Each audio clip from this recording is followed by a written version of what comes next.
This is Barry Bryson, thanking you for joining me again for another 5 good minutes in the Word. And we're going to conclude our study of the book of Ruth today by reading the last verses 13 through 22 of chapter 4, the happy ending. Boaz took Ruth, she became his wife, and he went into her, and the Lord enabled her to conceive, and she gave birth to a son.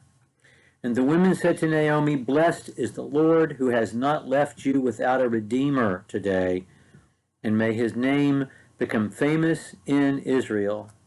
May he also be to you a restorer of life, a sustainer in your old age, for your daughter-in-law, who loves you and is better to you than 7 sons, has given birth to him."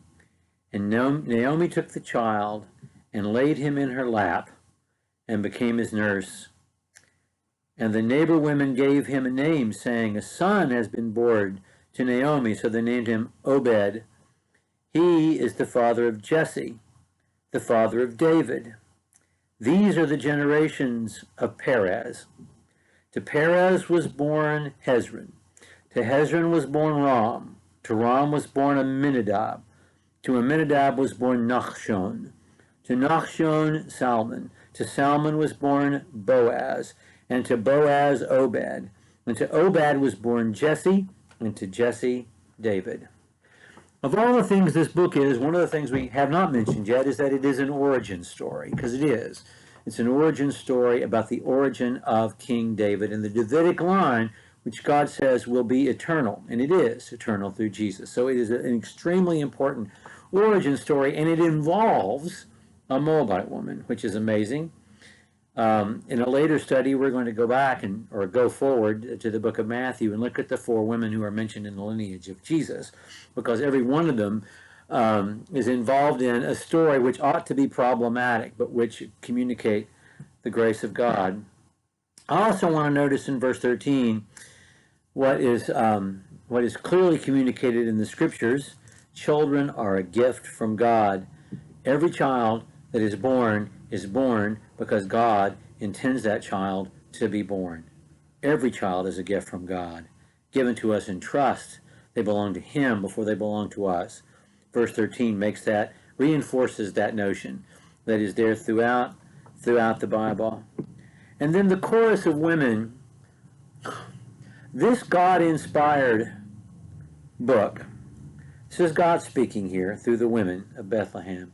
This God-inspired book is, to me, a bolder statement of womanism than anything ever written by Elizabeth Cady Stanton or Susan B. Anthony or Ida B. Wells or Betty Friedan or anyone. And I'm not in any way trying to diminish the legacy of those women. I'm just saying, let's remember, as far back as 3,000 years ago, God was saying through the women of Bethlehem, a daughter-in-law who loves you is better than 7 sons. Let's just let that sink in and appreciate that God says that to us through the women of Bethlehem for just a moment. And then we have Grandma with the baby in her lap. What a wonderful moment that ends this book. And then we find that this is not just any child.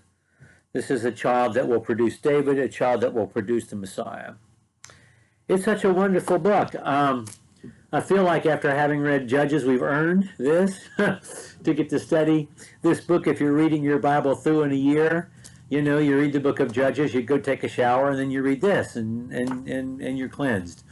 Because we learn in it that no matter how bad times are, good people, God's people, can continue to be good and to be faithful to God and to keep His laws, and things work out for them. This is not just a living expression of the Levirate law or the gleaning law. It's a living expression of Romans chapter 8, verse 28.